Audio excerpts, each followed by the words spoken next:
Vamos al libro de Esdras. Hoy comenzamos un nuevo libro de la Biblia. Eh, así que vamos a Esdras.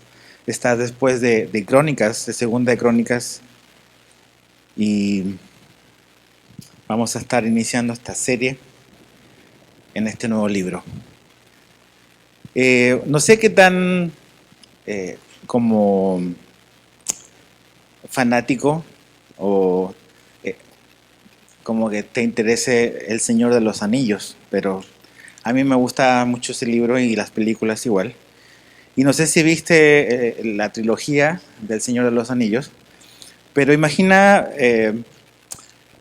que solo nos quedásemos con la primera película, que fue La Comunidad del Anillo, ¿no? Y en esa escena donde Gandalf, uno de los personajes importantes de la historia, muere, ¿no? ¿Te imaginas la historia hubiese terminado ahí? Pero la historia no termina ahí. Tienes que ver, obviamente, la segunda película. Y si no la viste, te voy a spoilear, obviamente, ahora, pero Gandalf regresa. Y no solamente regresa, sino como que regresa recargado. Es Gandalf el Blanco ahora. Entonces, ¿qué quiero decir con eso? Es que cuando vemos la Biblia, tenemos que entender cada momento y cada situación que pasa a la luz de una gran historia que está detrás. Es lo mismo con Gandalf. Si nos quedamos solo hasta ahí, es un momento triste en la película.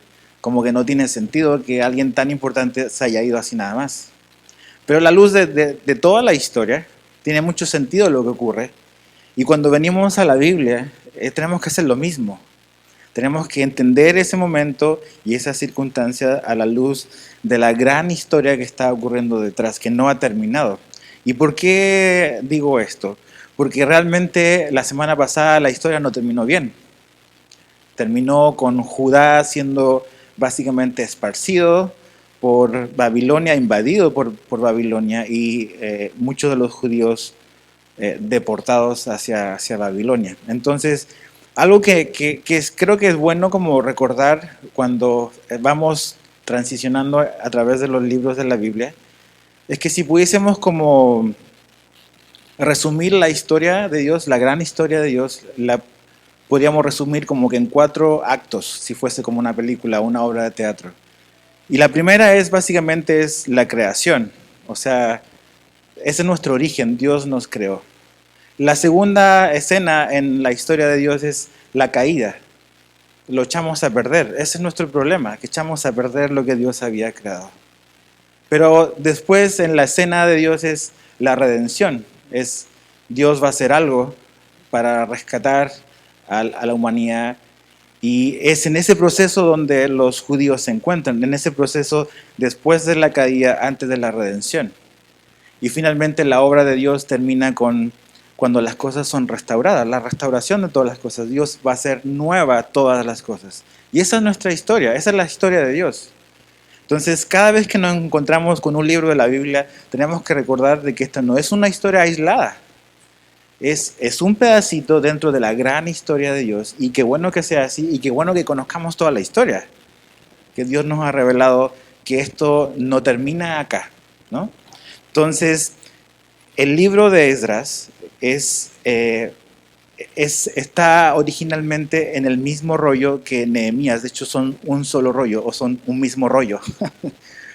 Esdras y Nehemías. Entonces, después, con los años, con los siglos, se dividió en 2 libros, pero realmente el contenido de estos están en un solo rollo para los judíos.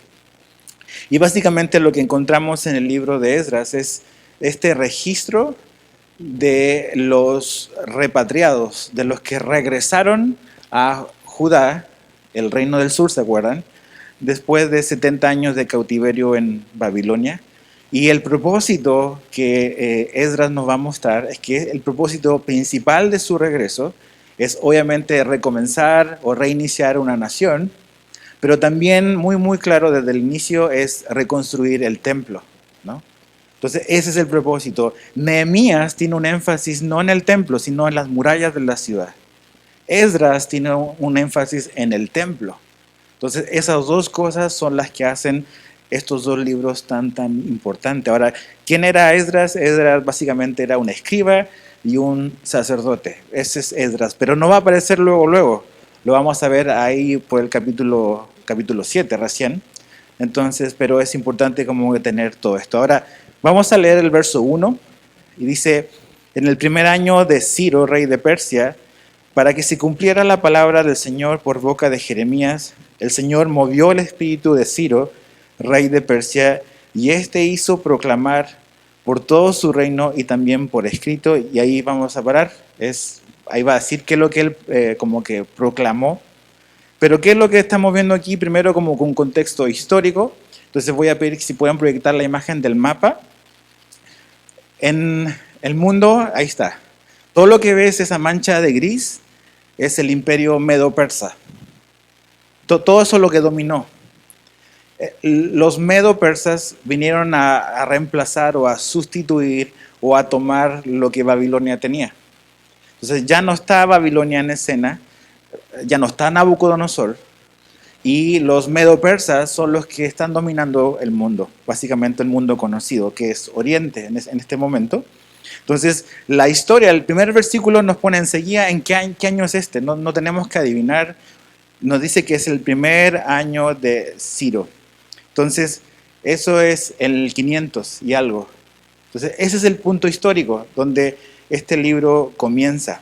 Ahora, Ciro es muy interesante porque no solamente aquí Esdras nos pone como el contexto histórico del 538 a.C., sino que nos dice algo muy importante. Dice que es Ciro el rey de Persia, pero dice, para que se cumpliera la palabra del Señor por boca de Jeremías, el Señor movió el espíritu de Ciro. Entonces, como los titulares de los periódicos de esos tiempos, estos son los que están gobernando, estos son los que están mandando. Pero detrás de esa historia o ese contexto político, hay una gran historia que está ocurriendo, que es la mano de Dios. Dios está moviendo las cosas y dice ahí, para que se cumpliese la palabra del Señor. ¿Y cuál era la palabra del Señor? ¿Qué era lo que el Señor había dicho? En Jeremías 25, del 11 al 12, te voy a leer. Dice, esto es lo que el profeta escribió. Dice, toda esta tierra será desolación y horror, y estas naciones servirán 70 años al rey de Babilonia. Después de que se hayan cumplido los 70 años, castigaré al rey de Babilonia y a esa nación por su iniquidad, declara el Señor, y la tierra de los caldeos la haré una desolación eterna.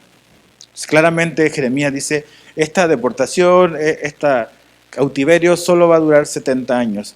Un poquito más adelante, en el mismo profeta Jeremías, en el capítulo 29, verso 10, dice, pues así dice el Señor, cuando se le hayan cumplido a Babilonia 70 años, yo los visitaré y cumpliré mi buena palabra de hacerlos volver a este lugar. Eso es lo que dice aquí el verso 1, que la palabra del Señor, para que se cumpliera la palabra del Señor. Entonces, ya han pasado esos 70 años. No sé si hiciste tu tarea de leer Daniel, pero ahí Daniel al final de sus capítulos dice, cuando él se dio cuenta que los 70 años estaban terminando, empezó a orar, porque sabía que Dios iba a hacer algo. Entonces esos 70 años se terminaron y la palabra del Señor se cumplió. Entonces, ¿qué podemos reflexionar de solo este primer versículo? Es que vemos que Dios está involucrado en su creación. Dios es el que está haciendo y moviendo estas cosas. Dios no es un Dios que le dio la espalda a su creación, sino que está involucrado en su creación. Segundo, es que Dios cumple todas sus promesas. Dice, para que se cumpliese la palabra del Señor. Dios prometió algo, Dios lo está haciendo, lo está desplegando. Tercero, es eso, Dios está desplegando una gran historia detrás de escena. El mensaje de hoy se llama la mano invisible de Dios. Porque Dios actúa así, Dios está actuando, su mano moviendo e inquietando el corazón del rey del imperio más poderoso de ese momento. O sea, imagínate hoy la superpotencia, Dios actuando por sobre este hombre sumamente poderoso. Dios está sobre esa persona y Dios está haciendo eso, está desplegando su gran historia. ¿Y cuál es la gran historia de Dios? Es la redención del hombre y hacer todas las cosas nuevas. Entonces, para que eso ocurra, cada día cuenta y cada año pasa y cada año tiene un propósito y Dios está moviendo y inquietando a este rey que es Ciro, el rey de Persia. Ahora, fíjate el verso 2 y 4. Así dice Ciro. ¿Qué es lo que dijo Ciro?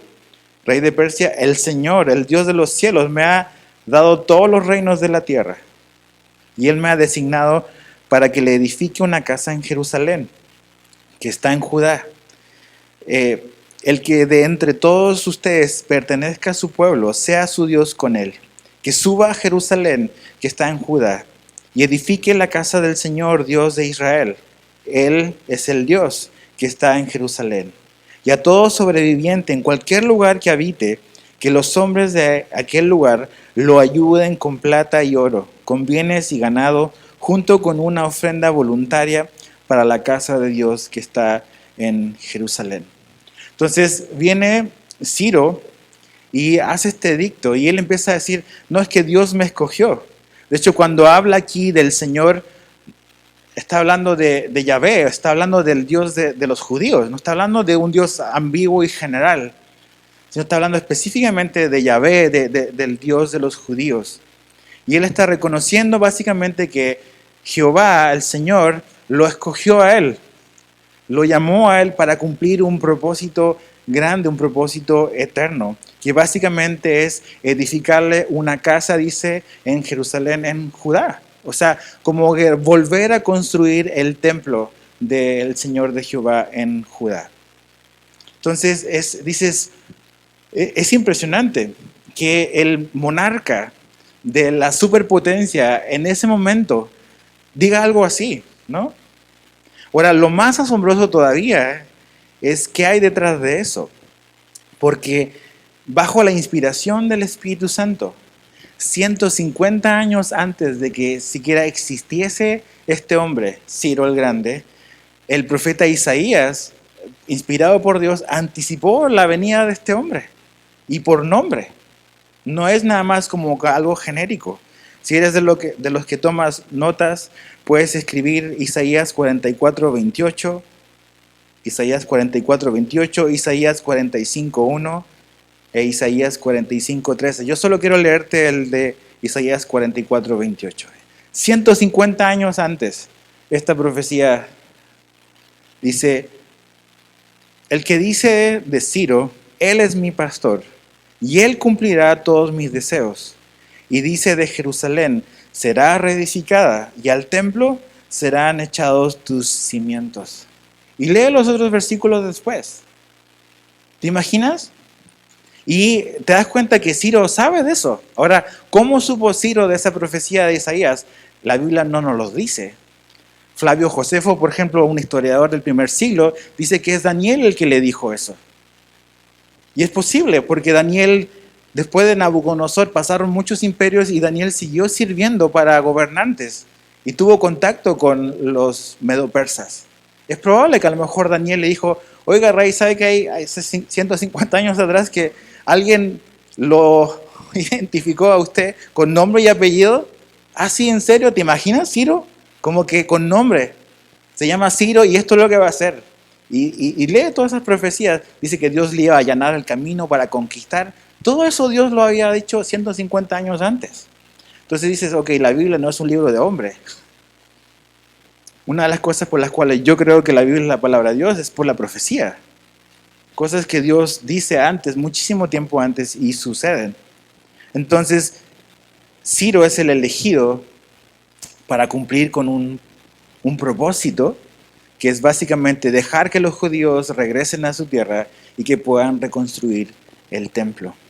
Ahora, ¿cómo funciona? Y esto es muy interesante y es muy curioso, porque básicamente lo que hace Ciro es como que dar un edicto, como una especie de ley que él emite para que los judíos puedan retornar a su casa y puedan reconstruir.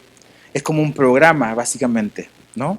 Entonces, es a través de un programa de gobierno que este rey como que proclama que los judíos pueden retornar a su tierra y cumplir el propósito de Dios. O sea, imagínate cómo Dios, por eso te digo, es la mano invisible de Dios, actuando entretejido de los programas del hombre y de los planes supuestamente de personas, es la mano invisible de Dios moviendo las cosas, moviendo las piezas. Y no es la única vez que lo vemos en la Biblia.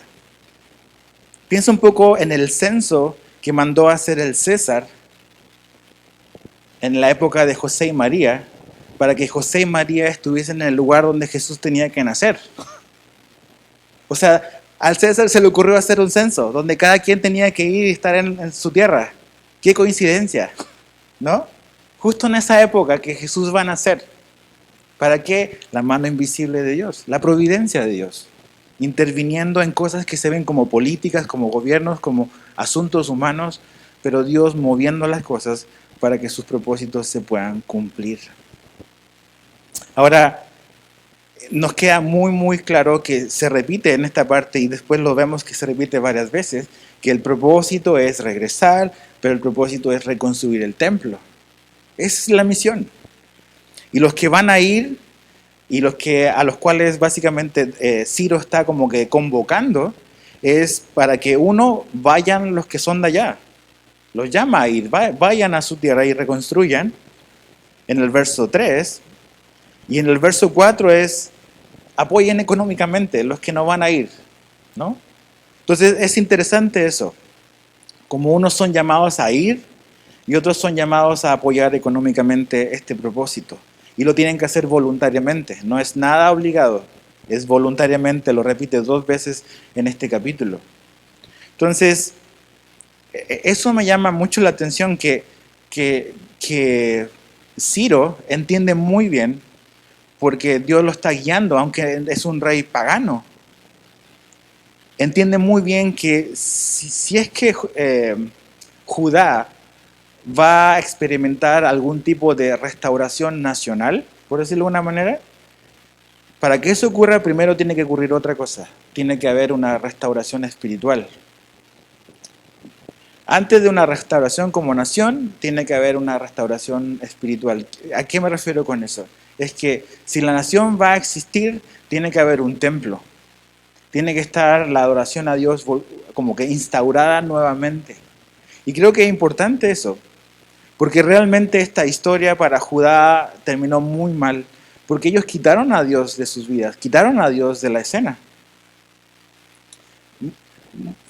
No como que se olvidaron completamente de él, pero acuérdate, el problema con Judá, ¿cuál fue? La idolatría. Y algo que mencionábamos cuando estudiamos toda la serie en Reyes es que, y ves el problema de Israel en el Antiguo Testamento, el problema no era que los judíos se iban a volver ateos, el problema es que los judíos se volvían idólatras, porque no es que vamos a desconfiar de Dios, es que nuestra tendencia es adorar cualquier cosa en lugar de Dios. Ese es el problema del corazón del hombre. Entonces, si la nación va a comenzar de nuevo, básicamente lo que vemos en esta porción, tiene que comenzar bien. Y para un nuevo inicio, Dios tiene que ser lo más importante, Dios tiene que estar al centro, tiene que ser lo primero, tiene que ser una prioridad. Y en el antiguo pacto, el tener un templo, un lugar donde visiblemente la presencia de Dios está en medio de su gente, ese es el lugar, o esa es la forma en que pones a Dios al centro, es un lugar visible, un lugar donde vas y adoras a Dios, con tu familia, como nación, con todo eso. Y pensaba en eso, ¿no? O sea, no estamos en el Antiguo Testamento y no tenemos templos en el sentido que los judíos lo tenían en el Antiguo Testamento.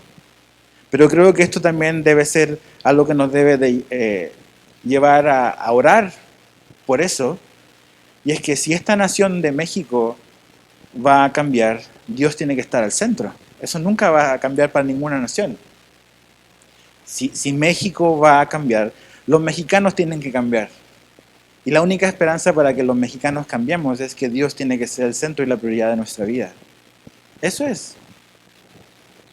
Entonces es reconstruir este templo. ¿Y por qué eso es tan importante? Porque es el lugar donde Dios interactúa con su gente en el Antiguo Testamento. ¿Por qué Dios debe ser central en nuestra vida? Ya no porque tenemos que ir a la iglesia para tener comunión con Él. Somos la iglesia, vamos a un templo, vamos a un edificio, pero Dios, nuestra vida es un templo donde Dios habita, donde tenemos comunión con Dios. Entonces nuestra vida necesita ser transformada. Nosotros tenemos que hacer a Dios una prioridad en nuestra vida. y así nuestra vida va a cambiar, y así esta nación va a cambiar, y así esta ciudad va a cambiar. Entonces, el programa es un programa de gobierno guiado por la mano invisible de Dios a regresar, a retornar a la tierra y a poder cumplir con este propósito. Ahora, ¿cómo respondió la gente? Versos 5 al 6. Entonces se levantaron los jefes de las casas paternas de Judá y de Benjamín, que básicamente esas dos tribus son las tribus de Judá, ¿no? Y los sacerdotes y los levitas y todos aquellos cuyo espíritu Dios había movido a subir para edificar la casa del Señor que está en Jerusalén. Y todos los que habitaban alrededor de ellos los ayudaron con objetos de plata, con oro, con bienes, con ganado y con objetos preciosos, además de todo lo que fue dado como ofrenda voluntaria. La respuesta de la gente fue buena. Vemos que familias respondieron al edicto del rey. ¿Pero por qué respondieron al edicto del rey? ¿Qué es lo que había hecho Dios? Lo mismo que hizo en el corazón de Ciro el Grande. Los había inquietado. Movió también el espíritu de las familias de los judíos para ir y regresar y retornar a la tierra. Esa palabra también se puede traducir como estimular. Dios estimuló el corazón de ciertas familias, como estimuló el corazón de Ciro el Grande. ¿Te das cuenta? Dios es el que está moviendo las cosas. Cuando Dios quiere y hace las cosas, Él empieza a intervenir y a hacer cosas, a cambiar corazones, a meter su mano, ¿no? Para que sus planes y sus propósitos se lleven a cabo. Ahora tú y yo podemos resistir a Dios y podemos suprimir la verdad, o podemos abrazarla y cooperar y obedecer al Señor. Tan es así que no todos los judíos que estaban en Babilonia retornaron. Realmente vamos a ver las cantidades así en general, pero es la minoría los que retornaron a la tierra de Israel, a Judá específicamente. Entonces, piensa un momento, ¿no? En esas familias, en los que están en Babilonia, que ahora están en manos de otra administración, que son los medo-persas. Entonces, han hecho toda una vida y han vivido 70 años, donde han construido, han tenido familia. La mayoría de estos retornados van a ser gente que nunca visitó Jerusalén, que nació en Babilonia y que ahí se creció y ahí formó familia, que echó raíces, que construyó cosas, que hizo su patrimonio, todo lo que quieras. Y de repente Dios empieza a mover las cosas y viene tu papá y te dice, vamos a dejar todo y nos vamos a ir a una tierra que está desolada. Dile adiós a tus amigos, a tus compañeros de trabajo, a tus amigos de la escuela, renuncia a tu trabajo, que nos vamos de acá y nos vamos a ir bien lejos de aquí, donde no hay nada, quién sabe si vamos a tener trabajo o no. Piensa un poco en eso. Esa era la realidad. Como renunciar a la comodidad, renunciar a la estabilidad que habían logrado en 70 años y tomar un paso de fe y salir a un lugar completamente inhóspito que va a necesitar muchísimo, muchísimo trabajo para reiniciar y volver a echar a andar la cosa. No era sencillo. No era nada sencillo. Entonces, pero Dios empezó a hacer las cosas en ciertas familias y en ciertos hombres de ciertas familias. Entonces, eso es importante porque, vemos la mano invisible de Dios, pero Dios no obra a través del vacío. Dios obra en personas, a través de personas. A través de personas como el rey, o sea, Dios obra a una gran escala, al nivel quizás macro, pudiésemos decir, pero también obra a nivel micro, de familias comunes y corrientes, sencillas y simples, que tienen una esposa, que tienen hijos y que hicieron toda su vida en Babilonia y que de repente Dios les pone esta inquietud y le dice, mi amor, pues creo que tenemos que volver, ¿no? O tenemos que ir. Y hombres y mujeres que responden así a la inquietud y al llamado de Dios, a dejar su incomodidad, a dejar su comodidad y su estabilidad para irse a algo muy incómodo. Entonces, estas personas están dispuestas a responder a la dirección y a los propósitos de Dios. Ahora, ahí va de la mano con algo que yo acabo de decir, que los propósitos y los llamados de Dios no están exentos de incomodidad y sacrificios. Pero, a cambio, cuando tú dejas eso, cuando dejas tu comodidad y tu estabilidad obedeciendo el llamado de Dios, no tirándote a la piscina tú solo o yo solo, sino simplemente siguiendo la guía y la dirección de Dios, los que hacen eso, los que hacemos eso, tenemos el gran privilegio y el gran honor de participar en algo eterno que está ocurriendo. Lo momentáneo, lo temporal era, ok, ahora hay un nuevo rey, llegó, es buena onda con nosotros y ya Nabucodonosor está en el pasado, pero Dios está haciendo algo más profundo, esta gran historia que yo te decía que Dios está desplegando. Necesita haber una gente en Jerusalén, necesita haber una nación ahí, porque ahí va a venir el Mesías, este rey que veíamos el domingo en Génesis que estaba anticipado que iba a venir de Judá. Ok, pero para que eso ocurra, hay gente que se tiene que sacrificar. Hay gente que tiene que renunciar a su comodidad. Hay gente que tiene que ir a lugares inhóspitos, porque eso es lo que toma hacer y lo que implica que Dios despliegue su propósito y su voluntad para algo eterno. Entonces, es muy importante entender eso. O sea, estas son familias reales, con nombres que estaban muy cómodos en Babilonia. Y la mayoría se quedó en Babilonia. Eso es lo tremendo. No quisieron regresar. Como siempre, no son pocos los que están ahí como que haciendo cosas.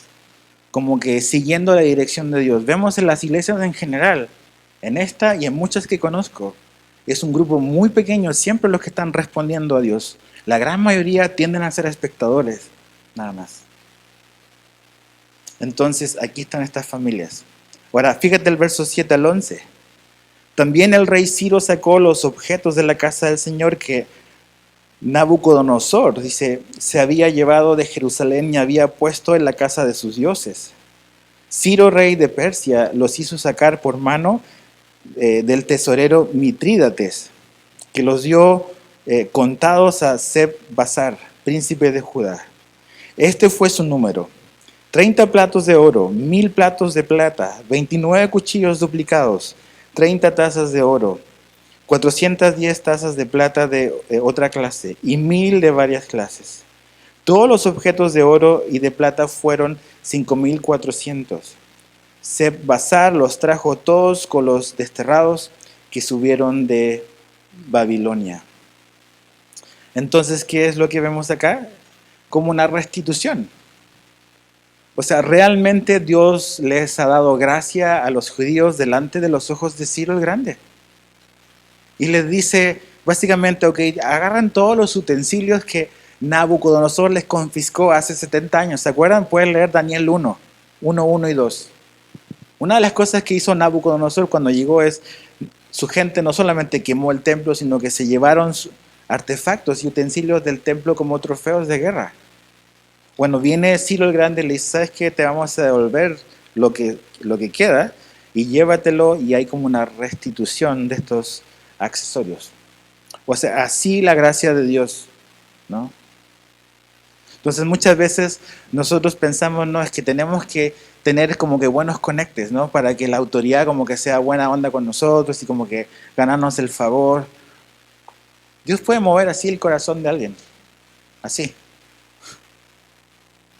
Nuestro mejor conecte es Dios, es Él. A veces nosotros estamos viendo, a ver, ¿dónde podemos apretar el botón para mover nuestras influencias y que nos hagan un favor y que nos devuelvan esto y que lo otro? O sea, cuando Dios quiere y cuando es parte de una gran historia, de la gran historia de Dios, las cosas suceden. Ahora, ¿quién es este Seb-Basar? A lo mejor te preguntarás quién es esta persona que aparece como un gobernante de Judá. Algunos estudiosos creen que es el mismo Zorobabel, que vamos a ver los primeros 7 capítulos, que algunos piensan que es el mismo, pero es su nombre en sirio. No sabemos, pero es alguien importante y hay esta restitución.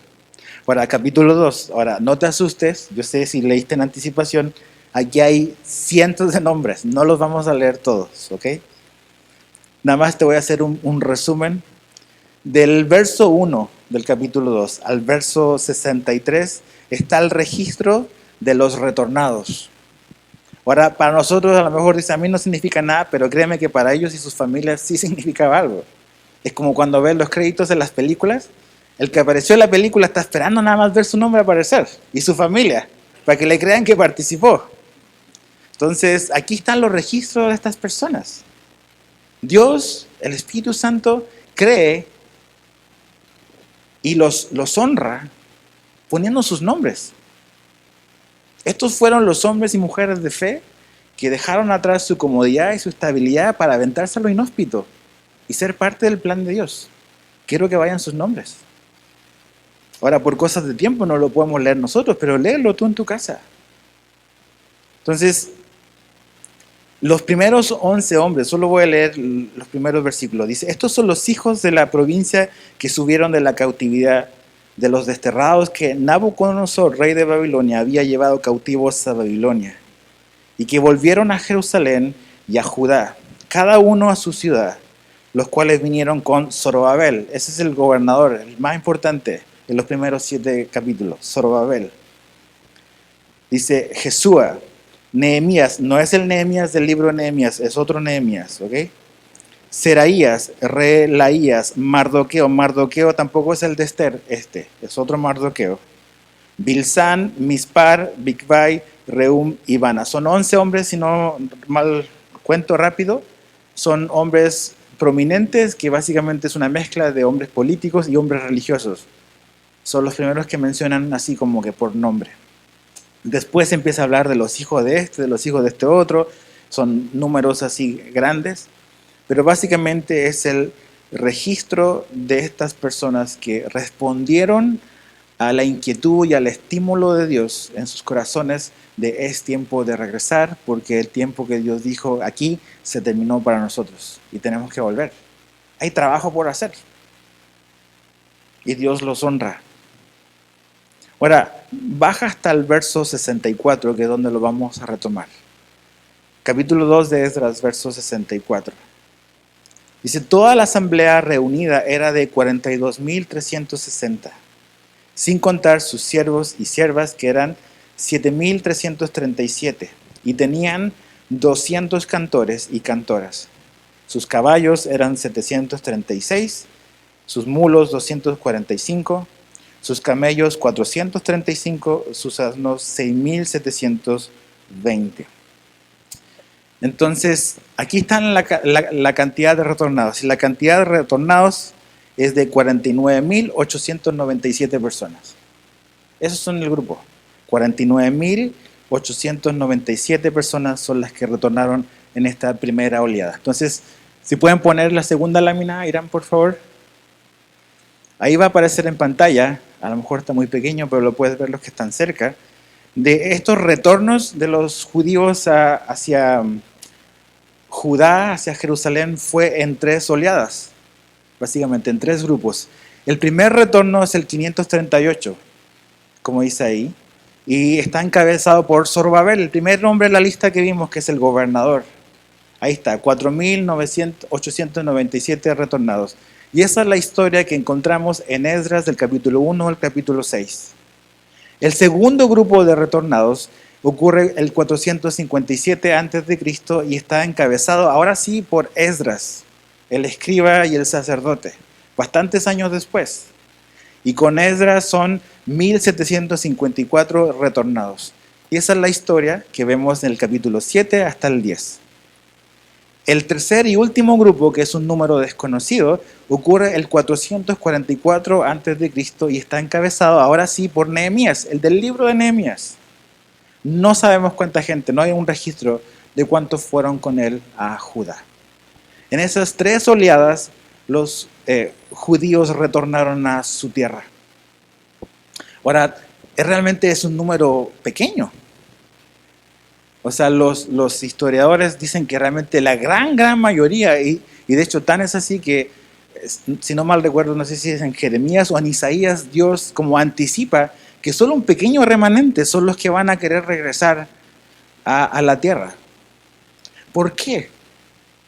Por esto que te decía, que nos acostumbramos a nuestra zona de comodidad. Nos acostumbramos a eso. Entonces, ya se implica a cierta edad como que moverte y dejar tu trabajo y dejar tu casa y empiezas como que a pensarlo dos veces. Y dices, ay, pero es que allá no hay Oxxo, no hay aire acondicionado y no sé, mejor me quedo aquí. Estoy más cómodo y más tranquilo. Pero no, esta gente tomó un paso de fe. Otra vez, no un paso de fe al vacío de yo creo que Dios me está guiando a esto. No, no, no, es Dios está haciendo estas cosas. Eso es fe. Fe no es tirarte al vacío. Fe es aventarte a donde Dios te está llamando. Eso es fe. Pero son muy pocos los que retornaron. Muy, muy, muy pocos. Ahora, el regresar tenía su desafío por lo que dejabas atrás, pero también era un viaje complicado. Desde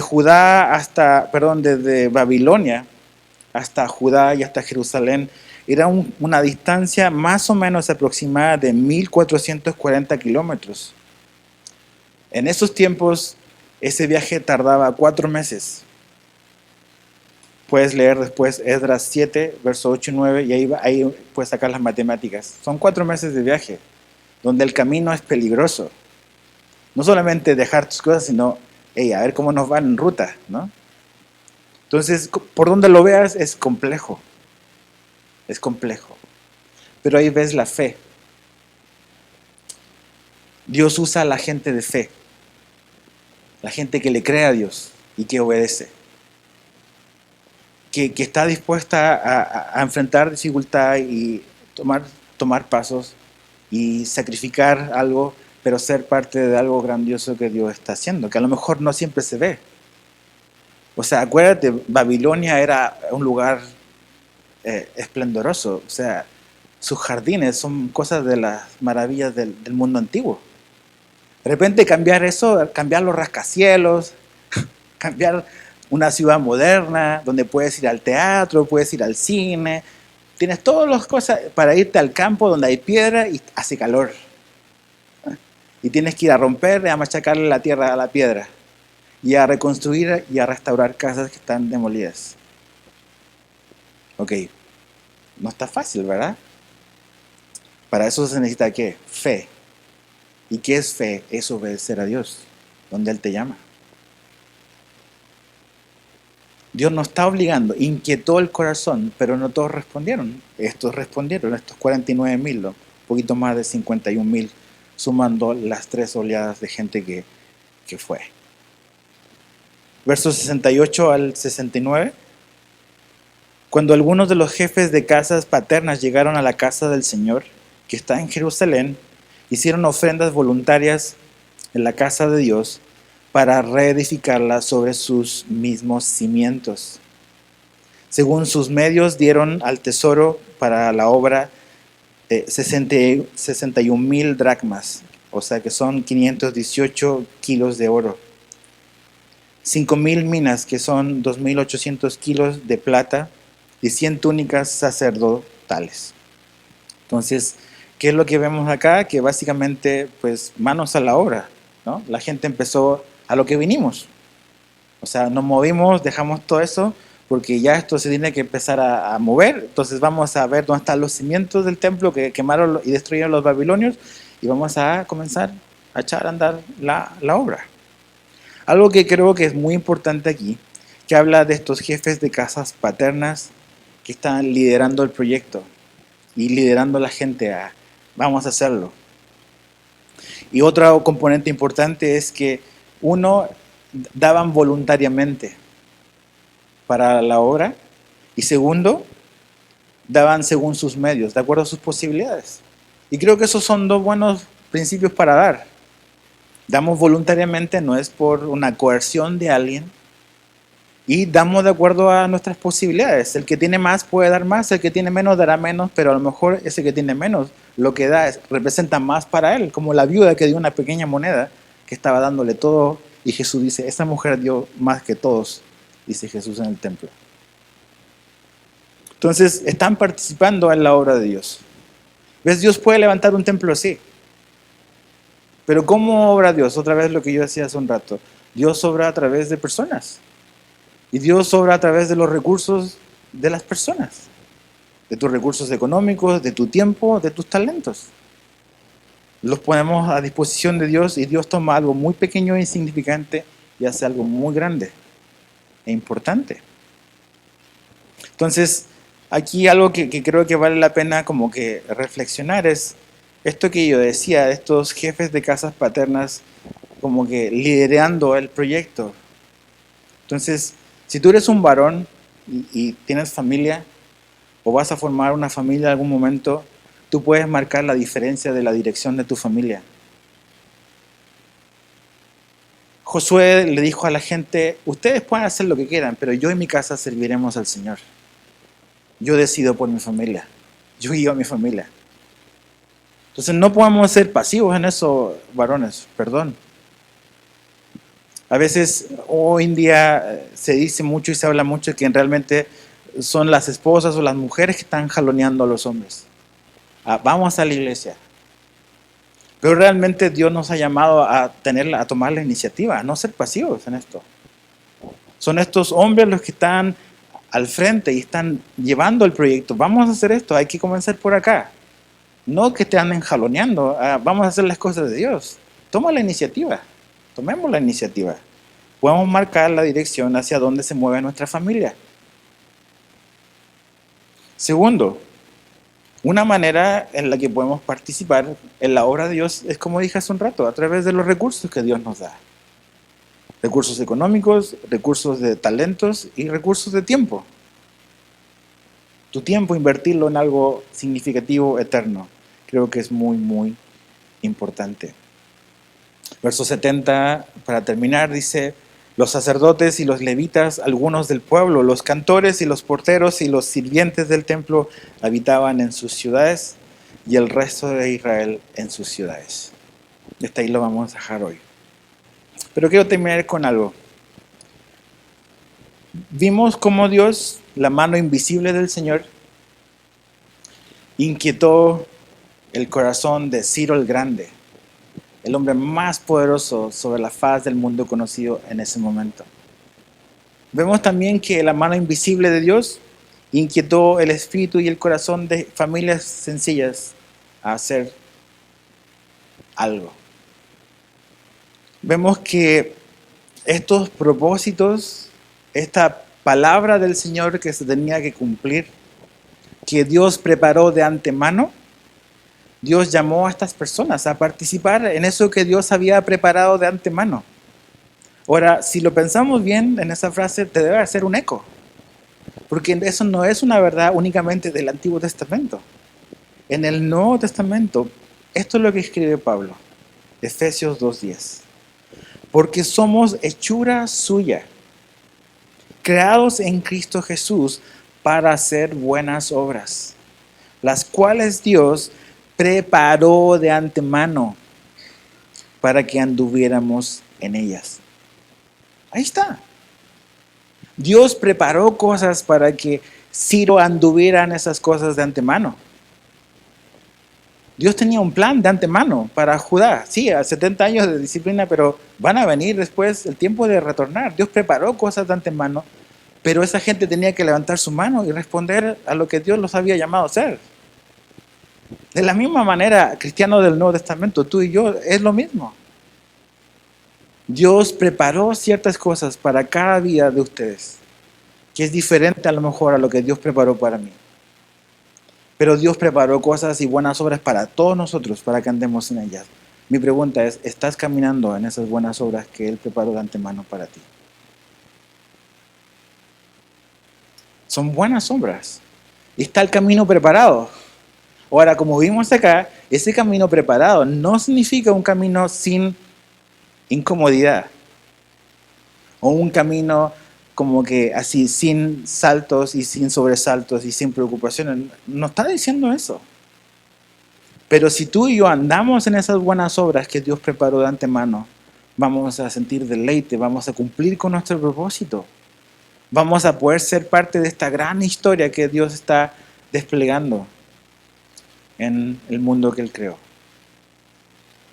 Entonces, pídele al Señor que su espíritu pueda estimular tu corazón, que su espíritu ahora sí que vive dentro de nosotros, no como los judíos del Antiguo Testamento. Él vive dentro de nosotros y nos guía. Que su espíritu pueda guiarnos a esas buenas obras que Dios preparó de antemano para ti y para mí. Vive para algo eterno. No vivas para las cosas perecederas nada más de este mundo. Vive para algo eterno. Vive para cumplir los propósitos de Dios. Y vas a encontrar satisfacción, gozo y deleite.